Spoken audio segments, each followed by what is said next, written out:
Dan ini masih ada kaitannya juga dengan sejarah haji di masa lampau.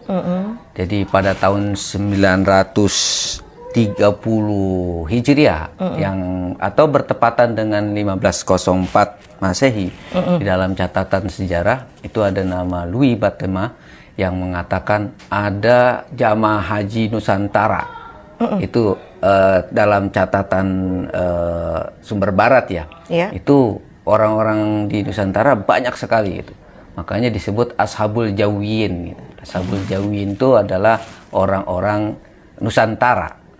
Jadi yang berbahasa Jawi, Melayu, tapi tulisan Arab Jawa. Arab. Iya betul. Ya, Arab Jawa Arab itu. Melayu. Arab Melayu. Nah, kalau yang Jawa Arab Pegon gitu ya. Tapi ini semua disebut Ashabul Jawiyin. Ashabul Ya, Jawiyin. ini yang mereka karena datang ke sana itu melalui perjuangan yang luar biasa. Mereka ini kan ingin menunaikan ibadah haji. Karena dulu kan belum ada kendaraan seperti sekarang ya. Iya betul. Jadi lewat kapal laut itu pun nggak ada yang komersil. Betul. Jadi masih ikuti orang dagang, ikut Iya. mampir di mana dia ikut juga Luar sambil biasa. bekerja ikut Masya jadi Allah. kuli manggul-manggul gitu. Betul. Karena Oke. ongkosnya ya begitu, belum ada seperti uang yang tunggal gitu. Jadi ya beliau-beliau ini dengan susah payah ke sana. Nah di sana karena jarak tempuh yang jauh, tidak mungkin langsung pulang juga. Iya. Nah Iya. dari sana akhirnya karena sambil nunggu angin musim pulang, daripada nganggur-nganggur, akhirnya ada yang bekerja dan sebagian besar semua menuntut ilmu. Jadi di Makkah itu ada halaqoh, lingkaran-lingkaran guru-guru yang mengajarkan ngaji ya. Taklim ya kayak ya kalau sekarang. Iya, talim-talim. Dan mereka akhirnya di situ. Bahkan tidak hanya 6 bulan, lebih. Bisa puluhan tahun mereka. Mukim ya udah jatuh. Mukim. Udah iya. mukim ya. Bahkan ada yang menjadi imam di sana ya. Iya. Nah, akhirnya ya daripada seperti lama ya, mereka sudah menunaikan tugas hajinya, ya jadi menuntut ilmunya. Nah ini ada aturan juga pemerintah kolonial ini, karena orang yang haji bertemu dengan berbagai negara, sehingga mereka terinspirasi untuk melakukan pergerakan kebangsaan. Nah, ini maka mereka akhirnya harus diberikan tanda. Tandanya apa? Yaitu dengan memakai gelar hak di depannya. Haji. Gitu. Oh gitu. Jadi dikasih sertifikat. Kalau ada orang yang haji kemudian menamakan haji ya, dia padahal nggak haji, nah, itu akan kena denda. Gitu. Oh gitu. Sebaliknya dulu malah juga lebih begitu. rapi ya sebenarnya ya. Ya. Karena ada sertifikat gitu. Wah, ya sampai sekarang sebetulnya kalau kita lihat Muslim di negara Timur Tengah dan lain-lain itu tidak menggunakan gelar haji walaupun dia haji berkali-kali. Betul. Ini awal mulanya di sini. Gitu. Nah itu selain mereka pergerakan kebangsaan, mereka juga diantisipasi melakukan taklim ke berbagai pihak ya. Mereka kan setelah pulang ke Nusantara itu dan bawaan barang dari Makkah atau dari Madinah atau dari negara Timur Tengah yang lainnya itu hanya bawa kitab gitu, itu bawa banyak. Iya betul. Oleh-oleh kayak sekarang bawa oleh-oleh. Karpet. Itu nggak pernah ketinggalan. Belum kurmanya, belum zam-zamnya, belum Masya Allah. Jadi yang dibawa kitab. Betul gitu. itu kitab ya. Itu pun tidak semua dibawa, tidak semua dibawa. Jadi mereka hanya bawa di kepala. Dihafal. Benar ya. Jadi yang dihafal tuh bukan Al-Quran saja. Betul. Tapi kitab-kitab dihafal. Sehingga memang wajar kalau ada versi di Nusantaranya agak berbeda dengan yang di sana. Itu karena hafalan nih. Mungkin redaksinya jadi berubah. Iya. Ada nambah, ada mungkin berkurang. Betul. Nah itu ini adalah hikmah daripada orang-orang dulu ya. Jadi begitu kuatnya hafalan beliau-beliau itu, nah pulang ke Nusantara mereka tidak punya rasa ego yang tinggi, karena mereka bisa bahasa Arab. Iya. Kemudian mengajar atau memberikan taklim dan menulis itu tidak menggunakan bahasa Arab, tapi menggunakan bahasa lokal. Masya Allah. Nah itu supaya orang-orang lokal tuh cepat paham. Betul. Iya. Menyesuaikan. Kalaupun tidak sempat untuk ditaklimnya para syekh ini bisa melihat tulisan gitu. Betul, betul. Tapi itu bukan kayak sekarang ada buku-buku gini ya. Dulu kan tulisan tangan manuskrip ya. Iya. Kalau mau tahu kitab dari karya ulama itu ya harus menyalin. Iya, Tulis betul. lagi. Betul. Tulis ulang. Kalau sekarang kopas. Kopas, ada komputer kopas aja gitu ya. Nah, ini ada salah satu syekh yang terkemuka di Aceh, Syekh Nuruddin Araniri. Syekh Nuruddin Araniri yang diabadikan namanya menjadi Uin Araniri itu ya. Masya Allah. Nah, itu yang beliau ada di Aceh, ini ya? kelahiran di Randir. Randir itu di daerah Gujarat, India, gitu ya. Kemudian tapi ibunya orang Melayu, Melayu. Nah, ketika haji di sana, beliau kan ketemu dengan orang-orang Nusantara. Akhirnya disitulah ada kedekatan emosional sehingga beliau memutuskan nanti berhijrah ke Aceh. Masya Allah. Nah, di Aceh pas ketepatan itu ada pergantian dari Iskandar Muda, Sultan Iskandar Muda ke Iskandar Sani yang mantunya.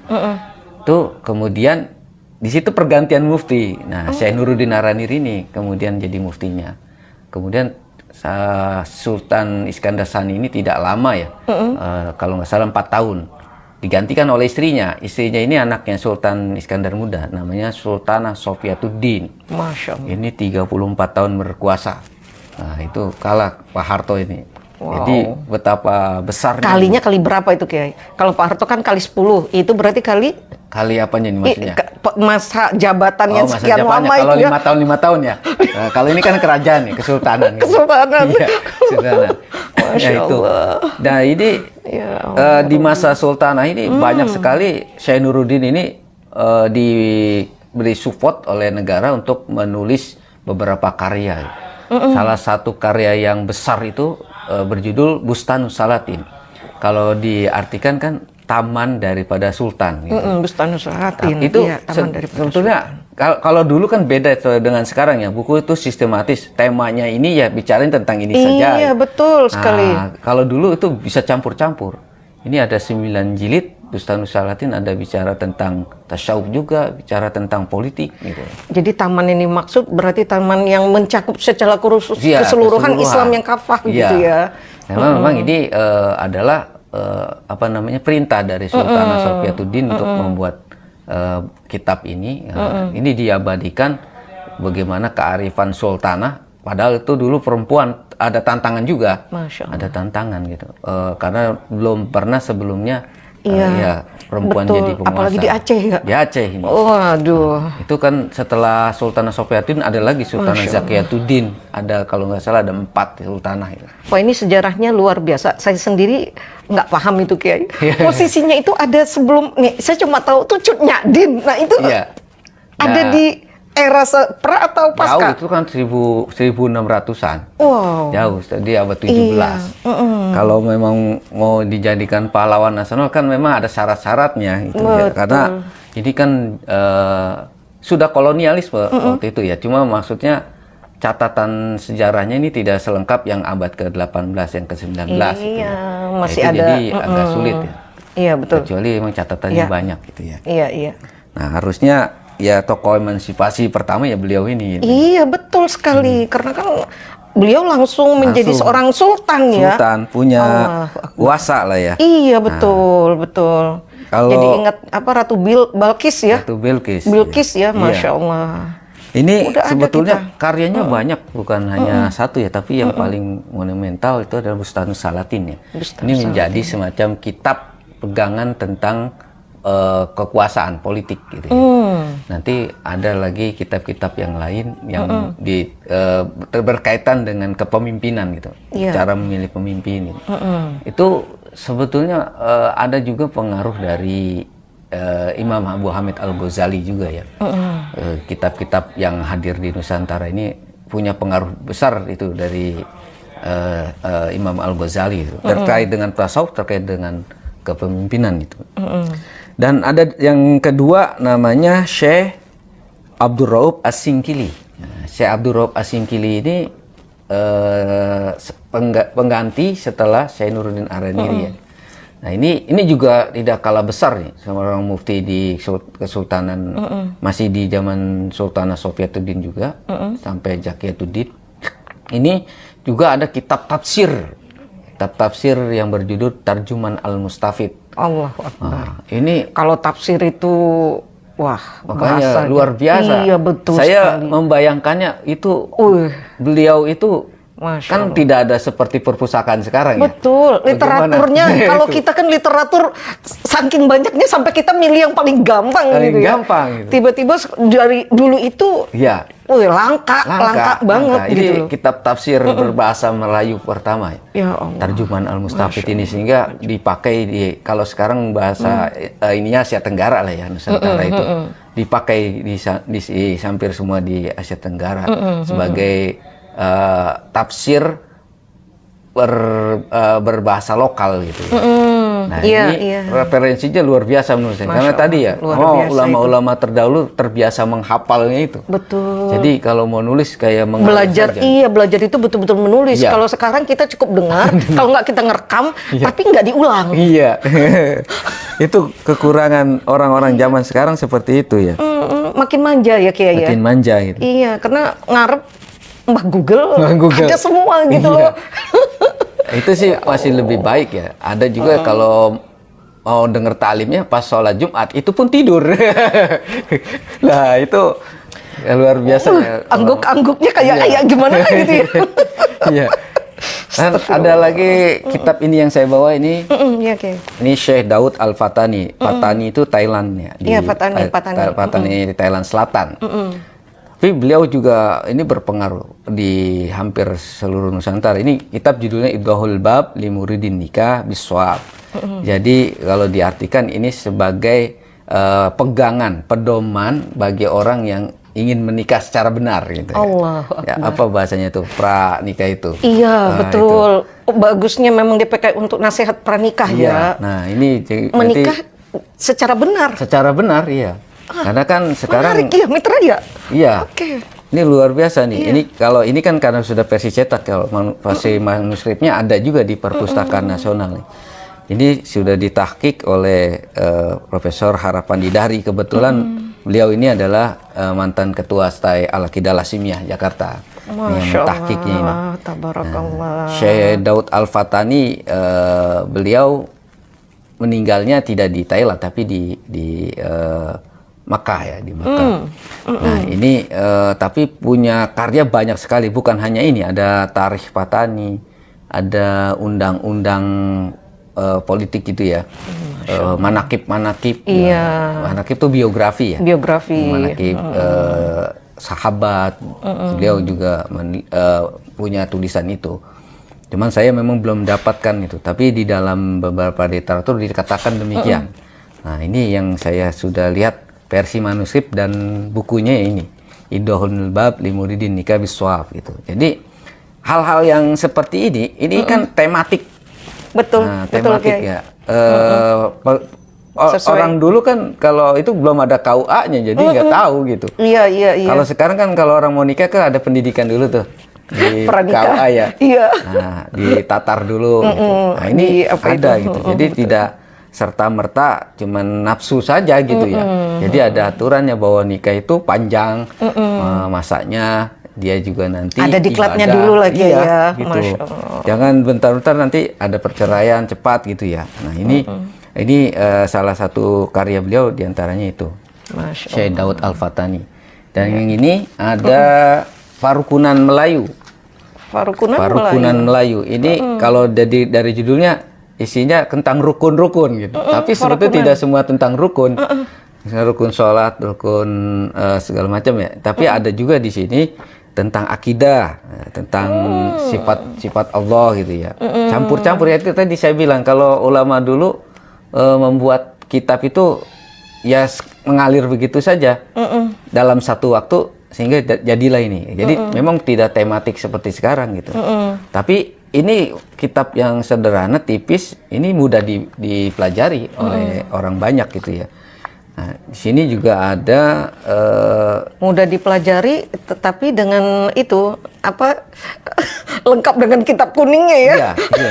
Iya betul. Nah, sini ada Nahu diantaranya. sorofnya harus juga kencang kalau gitu, kalau Kiai. ini tidak ada nahu sorof karena ini oke. bahasanya kan Melayu. Oh, boleh saya lihat, Ya, Kiai? bisa, Maaf. silakan. Iya. Jadi kalau yang bahasa Arab, memang judulnya iya. bahasa Arab, judulnya Iya, bahasa iya, Arab, iya. tapi isinya itu Arab Melayu. Semua orang kalau yang berbahasa Melayu, yang bisa bahasa Indonesia, pasti bisa baca itu.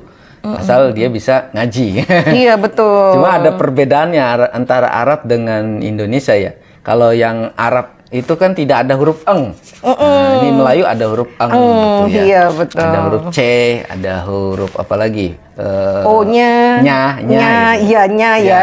Iya, jadi betul. di Arab nggak ada orang Arab pun Sedikit. kalau suruh baca ini belum tentu bisa. Gitu. Iya, iya. Tapi memang dulu pengantar tulisnya itu adalah aksara Arab gitu. Belum ada aksara Latin seperti sekarang. Itu kan baru gagasannya Van Ophuijsen ya oleh pemerintah kolonial ingin supaya ini kan kalau surat menyurat nih para kiai untuk bikin apa pergerakan Iya. orang Belanda kan nggak tahu. Iya, Makanya betul. akhirnya dirubah tuh supaya mereka tahu juga ya sudah sekarang wajib surat menyurat pakai tulisan Latin gitu. Sejak itulah kita sudah mulai runtuh tuh.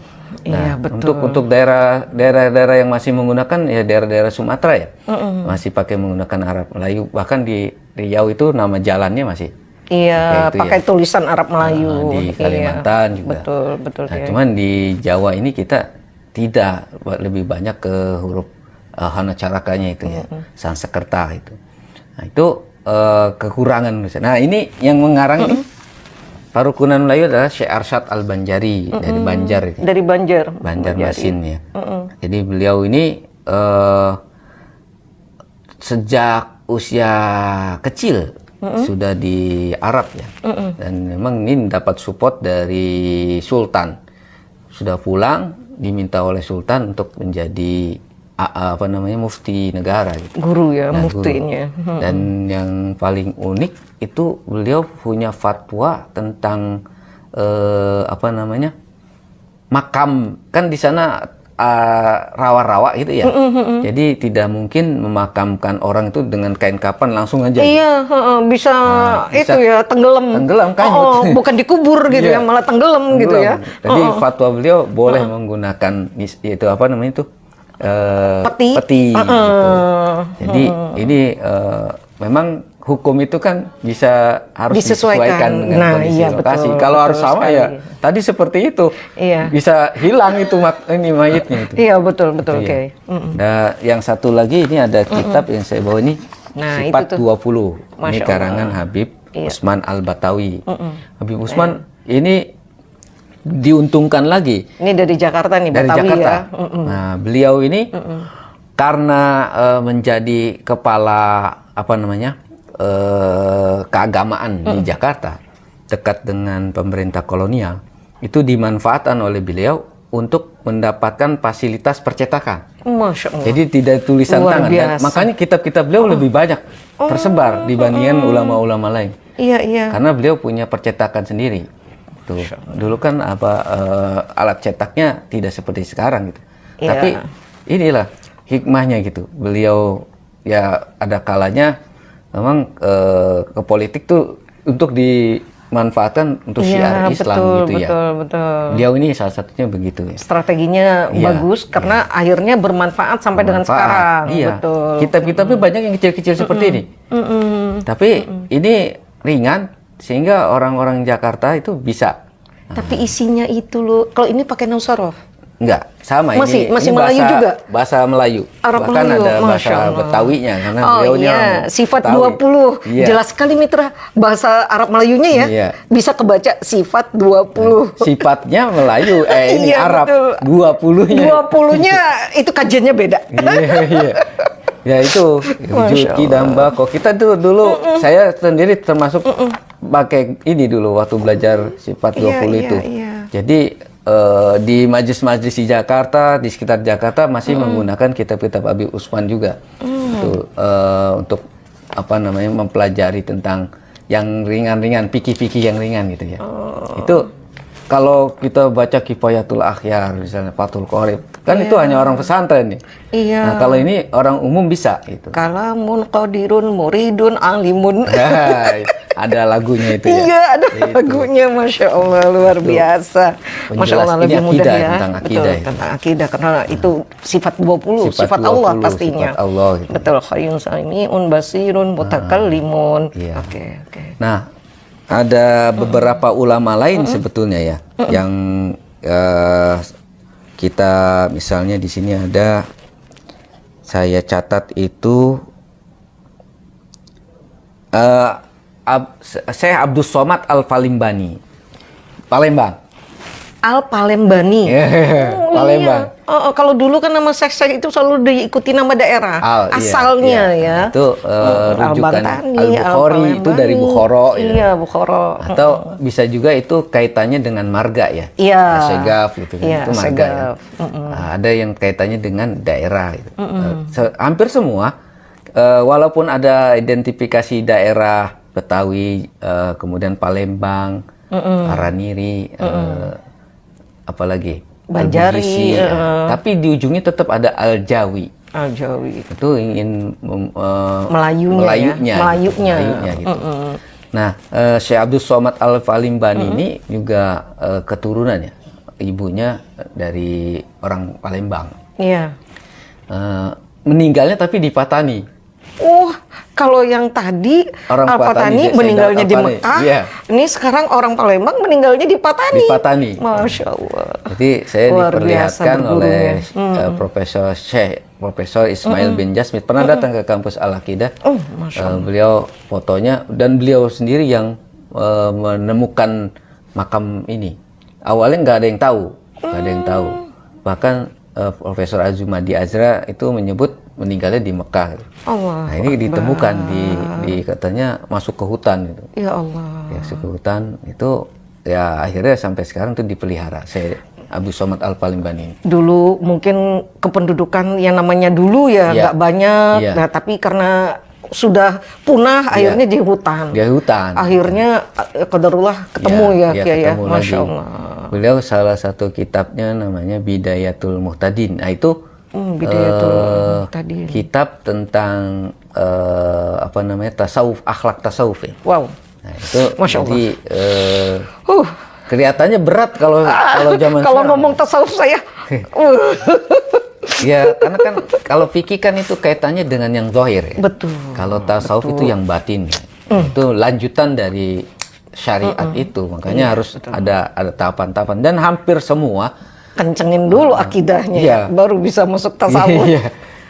Dan manuskrip itu yang perlu kita ketahui, manuskrip yang tulisan tangan yang itu ya, yang tersimpan di Perpustakaan Nasional, di Perpustakaan Daerah, ada juga di Leiden, ada di Inggris. Itu kitab-kitabnya tulisannya genrenya tasawuf. Masya Allah. Itu berarti kan betapa orang dulu itu literaturnya kuat sekali. Betul. Nah, ini yang itu kita pakai tidak daftar sangka. pustaka nggak sih ya orang dulu Nah, itu? karena dulu pengen tidak tahu dari tadi ada Iya. daftar pustakanya nggak sih? Iya, karena memang metodologinya berbeda ya. Kalau orang sekarang kan ada catatan kaki, di bawahnya footnote, kemudian di bawahnya ada daftar pustaka. Iya, betul. Nah, sebagian ada yang enggak. Gitu. Iya. Dan bahkan tidak ada nama. Termasuk ini juga tidak ada nama ini. Mereka kan belajar langsung mendengar begini gitu. Iya. Pindah dari satu taklim ke taklim gitu ya. Nah, ini juga nggak ada namanya. Iya, betul. Nah, setelah saya lihat beberapa literatur, Farukunan Melayu itu Farukunan. Syekh Arsad yang punya itu. Jadi memang beliau-beliau ini banyak tidak menggunakan nama, bukan dalam rangka ini ya. Tapi memang mereka ikhlas untuk menulis. Nah, itu dia tuh Kiai. gitu ya. Itu dia Kiai. Iya. Jadi apa, nama yang tidak dikenal tapi dikenal oleh langit. Iya, Masya abadi Allah. dipakai digunakan gitu. Allahu Akbar. Jadi sekarang amal kan jahiliyahnya ikhlas banget itu amal ya. jariah. Oh, Allah. Kalau buku-buku sekarang kan dilarang mengkutip, mengkopi. Harus izin, kalau Izin. tidak kena denda sekian Kena puluh denda, juta. iya. Masya Allah. Nah, kalau ini enggak itu. Ya Jadi Allah. bahkan ada juga kitab yang dikarang, selesai dikarang dibuang ke laut. Iya benar. Nah, nanti ditemukan orang itu kan nggak ketahuan itu siapa yang mengarang itu. Aduh ya Allah. Nah, itu Masya Allah. luar biasa ya beliau-beliau nih. Justru kalau yang ada nama itu adalah salinan. Oh gitu ya. Banyak kan salinan dari muridnya, dari cucu muridnya mungkin. Jadi, tapi bukan plagiat ya? Bukan. Salinan. Jadi salinan itu kan karena namanya menyalin ya. Mungkin dia ada luput melihatnya, jadi bahasanya berbeda. Ada yang berbeda. Nah, ini ada ilmu yang terkait dengan naskah ini disebut ilmu filologi. Ini dengan filologi ini sehingga lahirlah yang versi cetak-cetak seperti Masya ini. Allah. Mitra, saya ingatkan sekali lagi, beliau adalah Magister Hum. Humnya itu humanoria. Humaniora. Bukan humor. Bukan humor. Jadi makanya sejarahnya komplit, linguistiknya komplit ya. Jadi jangan kaget ya, Mitra ya. Ya silakan Kiai lanjutkan. Nah, karena saya dikasih temanya ada tulisan terakhirnya hikmahnya. Nah itu dia tuh. Saya bingung juga ini, hikmahnya apa? Ternyata ada beberapa hikmah. Iya. Sementara ini kita yang memahami dakwah itu hanya lewat mimbar. Iya. Ya, jadi ceramah. Formalitas semua lah pokoknya. Ya, orang pada dengerin ceramah di majelis. Tapi ini ada yang terlewat dengan membaca dan menulis. Dan menghafal tentunya. Iya pastinya. Jadi beliau-beliau ini dakwanya itu luar biasa, menghafal kitab karya ulama di Timur Tengah, kemudian datang ke Nusantara, tulis lagi, tulis lagi hafalannya. Nah, tulis lagi. Itu dakwanya di situ. Kemudian juga dan kita nggak ngelihat yang aneh-aneh dalam karya mereka gitu. Ada, iya. Kemudian murid-muridnya tersebar lagi, bahkan hingga saat ini kan gitu ya. Itu adalah cara dakwah yang efektif di zaman itu ya, karena belum ada YouTube sekarang waktu itu kan ya, belum ada. Jadi yang abadi ilmu pengetahuan itu ya ditulis gitu. Jadi lebih banyak. Nah, inilah yang sekarang kita agak menurun di sini, menghafal, membaca, menulis. Betul. Menghafal, membaca, menulis itu yang Ruhnya itu yang kita belajar itu kurang resep ya Kiai ya. Iya. Betul sekali. Kadang mendengar saja bosan, apalagi suruh ngapalin gitu. Dan kita sekarang itu dibilang apa ya? Mau dibilang kutu buku tuh udah kurang gitu. Kurang. Kayak misalnya sekolah lebih enak visualisasi gitu, serba visual. Orang jadi sekarang belajar agama dari TikTok. Ngeri, sekilas doang. Ngeri. Kan? Iya kan? Betul Kiai. Ya kalau lebih dari 10 menit, aduh ya Allah. Bosen dia kalau udah apalagi sampai berjam-jam ya. Betul Kiai. Yang dicepetin, dicari intinya apa gitu ya. Iya. Nah itu yang berarti kan ada yang kelewat gitu. Iya betul Kiai. Dan hikmah yang kedua, kita dengan beliau-beliau ini, kita bisa mendapatkan ilmu pengetahuan yang bisa dari zaman dulu itu tersambung sampai Rasulullah. Allahu Akbar. Jadi beliau-beliau ini tidak sembarangan. Ada sanad gitu. Iya, itu dia itu sanadnya. Dan itu sudah banyak tulisan-tulisan tentang sanad para ulama itu. Jadi ini jangan dipertentangkan antara ulama Nusantara dengan Timur Tengah. Ini kan kesannya sekarang kalau haji ya Bu di Mekah bukan di Nusantara. Itu kan omongan-omongan yang tidak bertanggung jawab ya. Padahal beliau-beliau ini ada sambungannya ke sana juga gitu. Guru-guru beliau ke sana gitu. Ya mungkin maaf nih sebelum Kiai. Ya. Mungkin karena memang kalau dulu itu maaf banget variasi ataupun guru-guru itu ya emang nggak banyak. Jadi orang mempelajarinya pun tidak banyak choice. Sekarang kalau dulu kita kenal choice itu cuma 3, sekarang jadi 5, sekarang 10, 100. Dan kita mencari yang paling cocok gitu loh. Itu yang bikin kadang memang disitulah sisi keberkahannya. Beliau-beliau ini mengajar benar-benar bukan dengan hanya ini saja, tapi juga dengan hati. Nah, itu bahkan Syekh Khalil Bangkalan, Madura. Itu kan muridnya sedikit, tapi jadi semua. Wow, betul. Sampai sekarang. Sampai sekarang itu ada Syekh Hasyim Asy'ari. Iya. Syekh Raden As'ad Samsul Arifin, gitu kan. Dan yang lainnya, Syekh pendiri Nahdlatul Ulama yang lain juga. Itu juga ada murid dari Syekh Bangkalan ini. Nah, itu Allah itu kita betapa masih sepele ilmu kita. Ini beliau-beliau itu luar biasa ya. Benar sekali. Keberkahannya. Jadi beda gitu. Kalau sekarang kan lebih komersil gitu ya pendidikannya. Saya segan aja ngomong itu karena kalau dulu mungkin keikhlasannya karena mendidik, Iya. jadi hasilnya dapat mendidik loh, dapat. bukan hanya sekedar mengajar dan sekalian komersilnya Iya, gitu. gitu. Transfer ilmu itu kan nggak Transfer nyangkut. ilmu, iya. Iya. Di situ keberkahannya gitu. Ya, Betul, betul, alhamdulillah. Kiai. Saya juga merasakan gitu ya. Iya. Guru-guru saya itu di pesantren itu luar biasa ikhlasnya gitu. Ya ini buah tangan dari beliau-beliau juga ya. Allahu Akbar. Nah, kita di Al-Aqidah itu juga menerapkan hal yang demikian karena Masya Allah. kita latar belakangnya banyak yang dari pesantren para dosen-dosen ini. Jadi mereka tidak memikirkan soal gaji gitu. Tidak memikirkan itu. Bahkan tidak nanya-nanya gitu. Masya Allah, serius nih. Ini topik serius. Tidak nanya. Saya 8 Pantau. tahun jadi kaprodi, jadi tahu. Masya Allah, iya jarang benar ya. yang nanya-nanya Kaprodinya gitu. PAI lagi ya. Iya.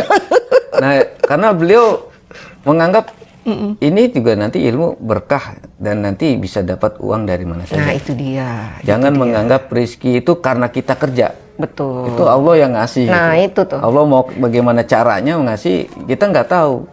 Tauhidnya kita memang agak sedikit apa ya, kayak tercemar atau bagaimana sekarang Iya, itu ya. iya. Kayaknya karena kita gitu Ya, ya. itu. Jadi itu sebetulnya kayak motivasi sih. Ya tapi jangan malas-malas juga ya. Iya pastinya. Jangan karena Allah ntar bakal ngasih, Iya. itu jangan gitu juga. Kita juga Iya, tetap ada pastinya. usahanya. Pastinya. Tetap ada usahanya itu. Betul Nah kayak. ini beberapa hikmah yang kita bisa dapatkan dari beliau-beliau ini ya, yang hingga saat ini menurut saya ini lebih abadi ilmunya. Masya Saya belum tahu nanti kalau yang buku-buku profesor-profesor kita ini bisa sampai ratusan tahun tidak. Ini kan udah lama ini ratusan tahun. Kalau bayangkan kalau 1600 sekarang berapa? 2022 Wow. gitu kan. Masih dibaca di majlis-majlis gitu ya. Wow. Saya sendiri buku saya belum tentu dibaca orang banyak gitu kan. Tergantung ya. Tergantung kalau misalnya apa lagi nyusun dan butuh literatur itu disertai yang dibaca cuma 2 baris, Iya. tapi itu ada di daftar pustaka. Ya. Nah, Ngeramein. tapi saya bukan berarti orang yang ada tulisannya dilarang mengutip itu nggak ikhlas. Alhamdulillah. Bukan berarti begitu ya. Nah, itu sebetulnya karena aturan saja. Kalau di dosen Penerbit, itu kan dari ya, penerbit, penerbit. terus Iya, dosen betul, itu Kiai. juga kan ada kepangkatan yang punya hak cipta akan meningkatkan kepangkatannya. gitu. Bukan karena dia nggak ikhlas. Toh sementara ini nggak pernah tuh ada yang nuntut-nuntut juga.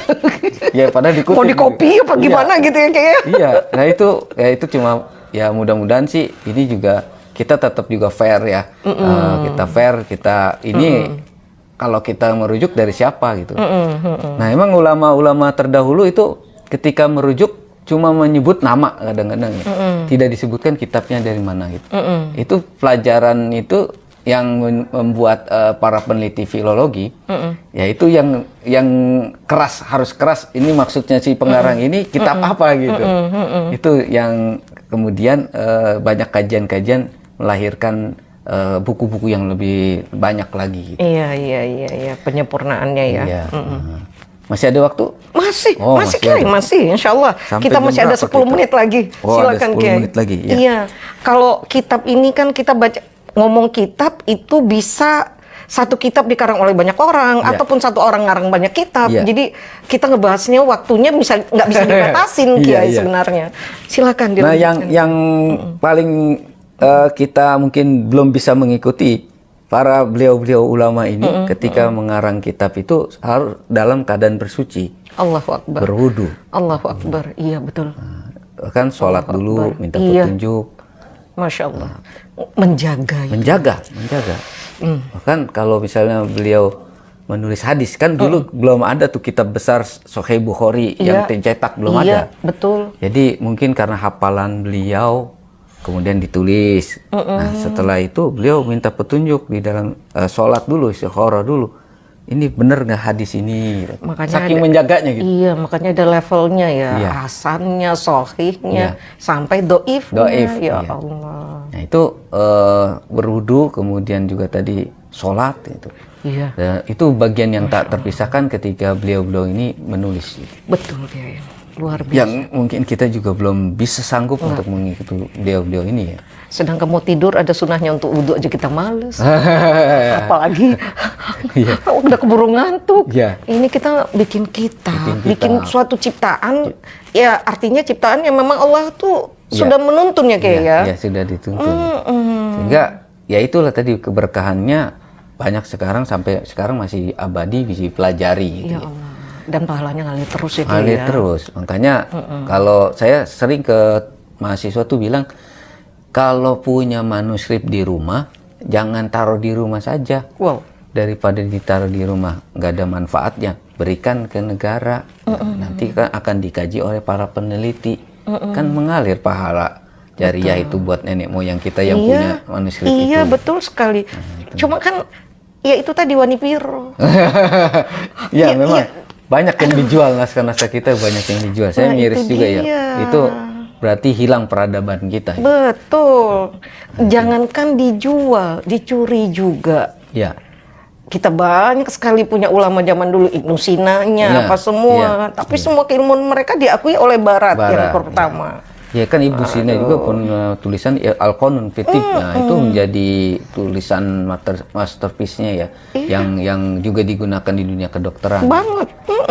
Ada juga mungkin pemirsa JC yang belum tahu ya. Itu cerita Tarsan itu sebetulnya diadaptasi dari kisah tulisannya Ibnu Tufail.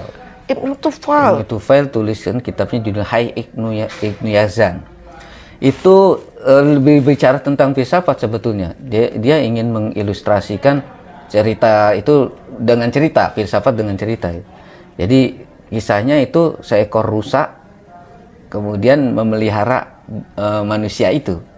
Kalau kemarin diolah oleh Barat bukan rusa diganti. Serigala diganti atau apa sih, gorila. Itu. Padahal aslinya dari situ. Inspirasinya. Rusa kan lembut ya. Ya. Inspirasinya dari situ. Oh gitu. Nah, itu makanya kitab-kitab itu bukan hanya dilihat dari sisi tematiknya, tapi di luar itu ada kebijaksanaan, ada juga peristiwa-peristiwa yang tidak kita tahu gitu. Iya betul, betul. Misalnya nama-nama daerah itu juga kadang-kadang terselip dalam salah satu kata itu. Wah ternyata daerah ini namanya sudah lama nih ada gitu. Cuman baru sadarnya pada saat itu dia apa istilahnya ilmu toponimi ya, ilmu tentang nama ya. Itu bisa kita temukan dari naskah-naskah juga itu. Nah ini dulu namanya daerah ini apa gitu, itu bisa dilihat dari situ. Luar biasa. Nah ini memang kita sekarang ini tidak banyak orang yang ahli di tulisan Jawi ini ya. Makanya kami di kampus Al-Aqidah itu juga ingin coba memasyarakatkan kembali tulisan-tulisan Jawi ini gitu ya. Ya memang kita kalah cepat dengan Malaysia, Brunei, gitu, Singapura gitu ya. Karena selain mereka banyak dananya ya kita di situ kurangnya. Cuman sebetulnya secara SDM kita lebih banyak. Secara SDM buktinya banyak juga orang-orang kita juga suruh neliti orang Malaysia tentang tulisan naskah itu. Nah itu apa namanya karya besar ini sayang sekali kalau kita tidak bisa membaca, anak cucu kita ini tidak bisa membaca ya. Apalagi sekarang malas ya, orang pengennya terjemahannya aja yang Latinnya saja. Iya betul. Ini juga ada yang Latinnya gitu, sudah ada. Karena kan belajar itu perlu pemahaman. Jadi kalau misalnya memang secara bahasa dulu yang harus kita pelajari, berarti kan makan waktu untuk materi yang lainnya. Nah ini yang kadang ya itu tadi kesininya tuh kita makin manja dalam segala hal gitu ya. Jadi berilmu juga pengennya yang simple. Dari harusnya menulis, membaca, nyalin, menghafal, sekarang visual aja lah. Semua tinggal diklik, semua tinggal dikasih judul, kata kunci apa keluar. Ya, ini memang nih huruf Jawi ini kan belum ada di Google Translate. Belum ada, Jawa nggak ada Kiai. Huruf Jawi ini belum ada. Terjemahan langsungnya belum. Iya, belum ada. Mungkin ini. Jadi bisa dipelihara ya keasliannya ya. Asli. Makanya kalau seandainya saya membayangkan gitu ya. Ini dulu Belanda tidak mengubah itu, maka sekarang kita bisa bahasa gini semua, seperti yang dilakukan Malaysia dan Brunei. Benar. Jadi tulisannya walaupun ada Latin juga, tapi mereka mengerti itu, dan itu sebagai identitas bangsa. cerita-cerita kancil gitu ya. Itu juga kan dari naskah-naskah ini. Tulisannya bukan Latin, tapi Arab Melayu atau Arab Jawa atau Arab Bugis gitu. Dan enggak menjadi memori kolektif bangsa kita gitu. Oh gitu, iya Itu iya. yang kita, karena kita dulu selalu kalau kancil tuh dibayangkannya Dongeng yang dia itu anak nakal, iya. suka menjadi ke timur. Padahal kalau dalam manuskrip itu sampai tidak. sekarang ke bawah ya. Iya, Ya ke bawah. Padahal kalau kita kan itu cerita fabel ya, jadi zaman dulu juga ada ya, karakter-karakter dibuat gitu. Tapi sebetulnya bijaksana gitu. Yang muncul itu bijaksananya kancil itu sebetulnya. Cuma tapi kenapa ini malah culasnya gitu. Itu yang kita harus segera kita perbaiki ya. Terutama nih kalau guru-guru TK harus coba kita membaca naskah-naskah yang langsung itu. Ceritakan ke murid-muridnya. Nah, iya, jadi hikmah kebaikannya itu justru dapet gitu loh. Iya. Ini kan memang, aduh ya Allah, aduh Masya Allah, jadi luar ada biasa, pergeseran makna itu, makna. Jadi jangan jadi kancil suka mencuri, jangan gitu. Padahal kebijaksananya. Ingat saya dulu Malaysia itu membuat film kancil ya. Nah itu ada cerita-ceritanya dan menurut saya itu karakternya bagus sebetulnya, baik. Iya betul, betul. Kenapa kita nggak menggunakan itu, malah Malaysia duluan gitu. Kita kalah gitu, kalah star juga gitu ya. Nah, itulah Masya Allah. penggalakan lagi tentang huruf Jawi ini. Bila perlu, ya ini masuk perguruan tinggi. Nah Gitu ya? di kita juga itu makanya dipelajari huruf Jawi ini.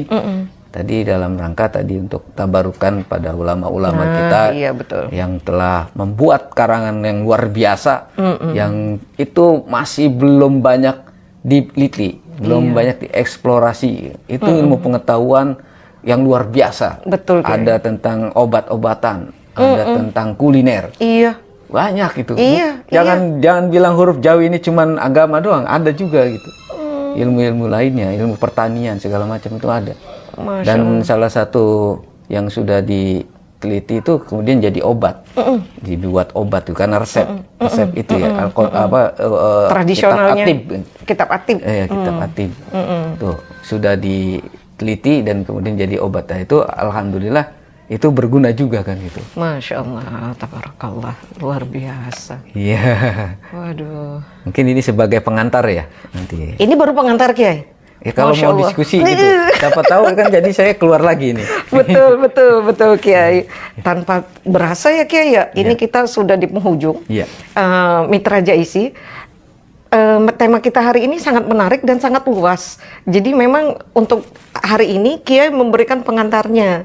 Dan insya Allah kalau insya Allah di pertemuan berikutnya Kiai ya, kita akan bahas lebih dalam. Mungkin ada satu kitab yang kita bahas secara detail, secara memang peruntukannya lebih khusus gitu ya. Nah itu yang bisa kita nanti hadirkan dan kita berikan untuk Mitra Jaisi semua. Dan memang Masya Allah, ini ilmu kalau yang namanya belajar itu nggak ada batasannya Kiai ya. Betul. Iya. Dan ternyata kita di Nusantara ini dengan apa yang kita punya hanya setipis ini, tapi muatannya ya luar biasa memang. Muatannya, Masya Allah ya.